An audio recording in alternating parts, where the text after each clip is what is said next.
Megastar చిరంజీవితో Vashishtha చేస్తున్న movie Vishwambhara. ఈ socio fantasy movie release ఎప్పుడు 2 నెలల క్రితం వస్తుందనుకున్న ఈ మూవీ ఇంతవరకు రిలీజ్ డేట్ ని కన్ఫర్మ్ చేయకుండా కామ్ గా ఉంది ఫిల్మ్ టీమ్.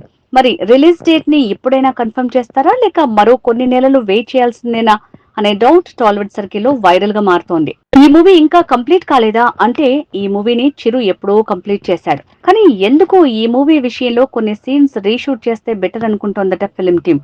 అలానే మెయిన్ గా ఈ మూవీ విఎఫ్ఎక్స్ కూడా సరిగా రాకపోవటమే కారణం అంటున్నారు. ఒకవేళ టీజర్ ని రిలీజ్ చేసి విఎఫ్ఎక్స్ సరిగా లేకుంటే మూవీ విషయంలో నెగటివ్ ప్రచారం స్ప్రెడ్ అవుతుంది.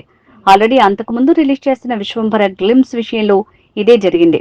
ఏ ఒక్క షాట్ బాలేదని, అలానే విఎఫ్ఎక్స్ అయితే మరీ దారుణంగా ఉన్నాయనే మాటలు కమెంట్ల రూపంలో ఎక్కువగా వినిపించాయి. ఇప్పుడు కూడా టీజర్ రిలీజ్ చేస్తే అదే సీన్ రిపీట్ అయ్యేది అంటున్నారు. అందుకే ఈ మూవీలో ఏ సీన్ లో ఎక్కడెక్కడ విఎఫ్ఎక్స్ సరిగా రాలేదు ఆ సీన్స్ అన్నింటినీ రీఎడిట్ చేస్తుందట ఫిల్మ్ టీమ్. అలా అంతా కంప్లీట్ చేసిన వెంటనే ఈ మూవీ టీజర్ ని వదిలి రిలీజ్ డేట్ ని లాక్ చేస్తుందట. అంటే ఈ మూవీ పోస్ట్ ప్రొడక్షన్ అంతా కంప్లీట్ అయి సినిమా రిలీజ్ అవడానికి మరో 2 నెలలు కంపల్సరీ అంటున్నారు. అంతవరకు విశ్వంభర కోసం మెగా ఫ్యాన్స్ వెయిట్ చేయాల్సిందే అంటుంటే విశ్వంభర లేట్ అయినా సరే అవుట్పుట్ బాగుంటే చాలంటున్నారు చిరు ఫ్యాన్స్. మా వీడియో గనుక మీకు నచ్చినట్లయితే సబ్స్క్రైబ్ చేసి, లైక్ చేసి, షేర్ చేయండి. Thank you.